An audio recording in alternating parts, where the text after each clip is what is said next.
Okay, so yesterday I was having a little bit of difficulty trying to get this little snap ring or circlip, wire circlip out of the bottom that holds the bearing in. There's one on both sides of this design. Newer designs have one only on one side, and then they have a ridge on the other side that the bearing presses up against. So trying to work with all of these pick tools, I was having very little success. There's no angle to the ridge where this circlip fits on the back side of it to be able to get around in behind it, and it's pretty much flush right at the top here looking inside, and there's no way to really poke these particular tools in. So what I wound up doing is getting out my miniature screwdriver set, which has a very fine point on it, and this one in particular I was able to push in behind it and get it out. So let's get you zoomed in here and we'll do this side. So right inside there, we've got that little circlip. I'm just going to spin it around. So, oh, actually, I've already got it spun around. So it's over at the back. And you're just going to get this real fine tip screwdriver. I'm going to start right over here, just back from where it ends. And just kind of pop it in there. And there we go. It managed to go right inside. And out it comes, just like that. So if you do have some of these little miniature screwdrivers, because they've got such an awesome point on it and it's hardened steel, it can sometimes work better than your pick tools that you might pick up, where the point is not as fine and kind of gets a lot fatter very quickly. All right, so to remove your bearing, simply going to put a socket over on this side to allow the bearing to pass into it, and then we're going to use the socket on the other side to actually press the bearing out.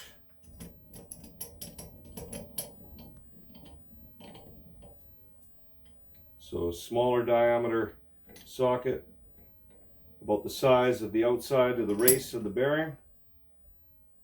Make sure you got your other socket on the other side all lined up so the bearing can pass right into it. And then you just simply start tightening up like that. And you basically created a press to press your bearing out.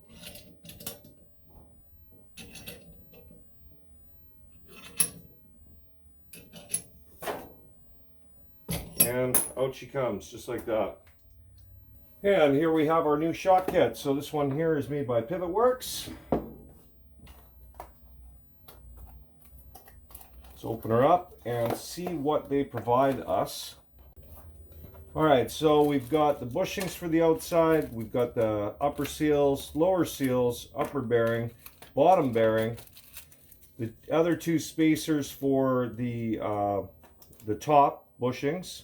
There's one for the lower bushings, or pardon me, there's bushings for the lower bearings and bushings for the upper bearings. And very nice brand new clips plus the grease. Okay, so both bearings are exactly the same in the top and the bottom. There's no difference. Now what we're going to do is I'm going to take out our first bearing here, and we're going to put one of our clips in right now. Clips are easy to put in. Basically just start it by hand in the groove and then just slide it in like that, and then just push it over and it pops right into the groove like that. Now you're going to feed your bearing in from over on this side, and we're going to have to grease this bearing up. So we're going to get our grease, because these do not come pre-packed. And we're just going to open it up. Just take my little brush here and open this up like that. We'll get some grease on there. That's probably more than enough. It's not like you can pack this. There's no gap or anything in between any balls. You've got literally this one ball, and you can just maneuver it around like that. Same thing with over on this side, get it over there like that. Just kind of roll that ball all over. It'll spin right around, so spin it around a few times and make sure that you've got every area covered. So I'll be using my vise to press these in, just the same way that I press the other ones out. All right, so making sure that you got your snap ring over on that side. I'm just going to grab my bearing here and get it somewhat started. Now we're going to get our socket. I'm going to put it up against that bearing. Once I get these jaws open up a little bit more. Right there. So I'm right up against the outer race of that bearing. Now we're just going to push it in. And it'll pretty much self-straighten itself as you get going here. If not, you can readjust. I think what I got going on here is I need to move this over in the jaws a little bit. Let's try that right there. And here we go. And you can see the bearing going in. It's sliding in there, no problem. We're just going to keep going until we feel just an ever so slight bit of tension. You don't want to push hard.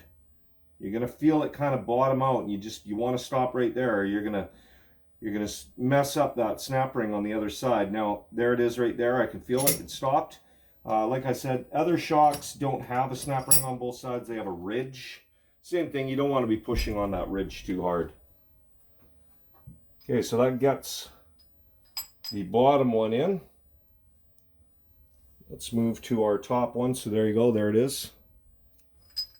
All right, guys, we're back over at the bench with the bearings pressed in. We're just going to pop the last two clips in, and then we will pack it full of grease and install the seals. Same thing on this side. Start one part in and then just force the other part in like that. Make sure you're wearing safety glasses, guys, or some sort of glasses. These spring clips pop out. They catch you in the face or the eye. They can do some damage.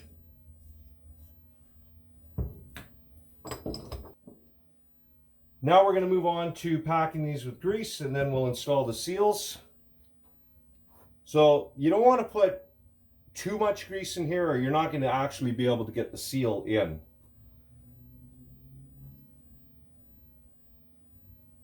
I'm going to put about that much on the end of my brush and just get it in there. Okay, so we've got grease on that side. Same thing over here. We're going to put about the same amount of grease on the end of this. Get it all the way around the outside where you're going to push that seal down in there as well, because it'll act as a barrier between the plastic and the aluminum. We can now install the seals.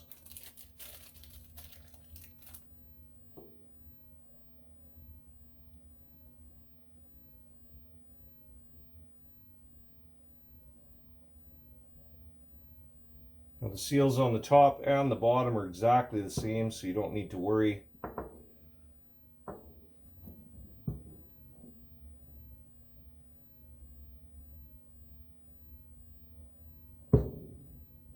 Now these two pieces here, I'm going to use a zap strap to hold them in because they don't always sit in there.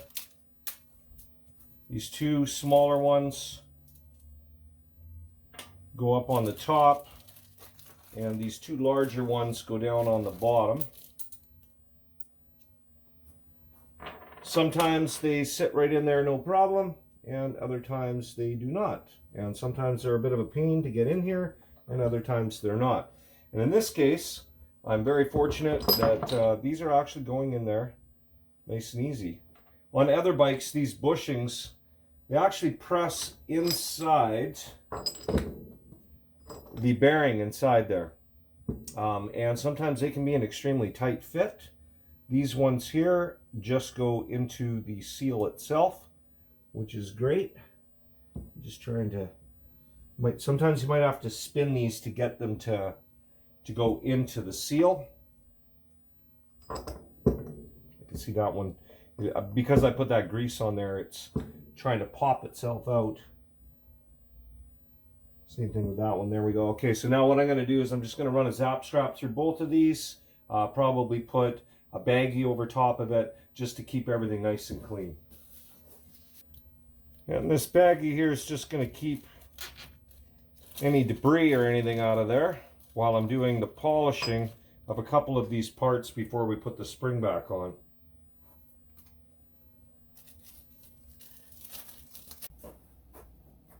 Okay, so to compress this spring so that we can get it on here, we're going to be using my handy dandy Tusk tool here.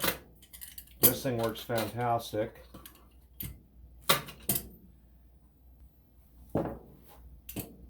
So all you do is mount these on the spring like so.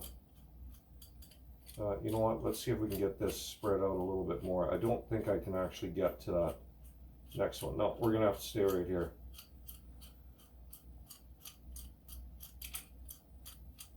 So we just tighten it up on one side of the spring like that. And then we'll mount the other one over here like that.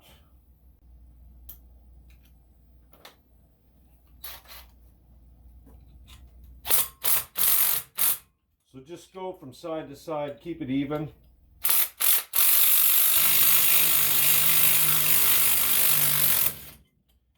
All right. So I think what I might wind up doing here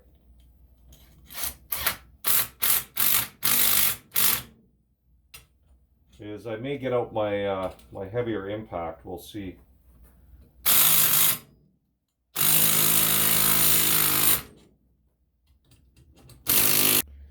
Alright guys, so we've stepped it up to the heavier power tools, gone to my pneumatic impact gun to try and pull this spring together.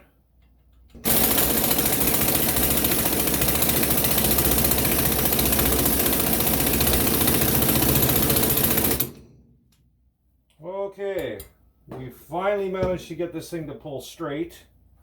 Never had so much trouble with this before. Let's hope that we got enough clearance. Alright guys, so we finally got the spring compressor on there and compressed the spring enough to be able to get it to the point where I can get the holders in the bottom. Let's get the first one in there. And the second one in there. And just like that, we'll just back these off and that'll all tighten up.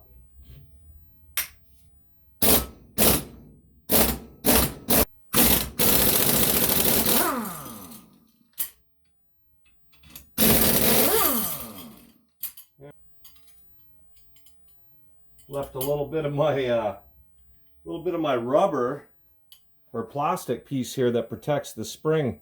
It's actually stuck on the spring there now. I'm gonna have to clean it off, but just shows you the kind of force that I needed to compress that particular spring to get it on there. This has been the most challenging spring I've had to put on a shock.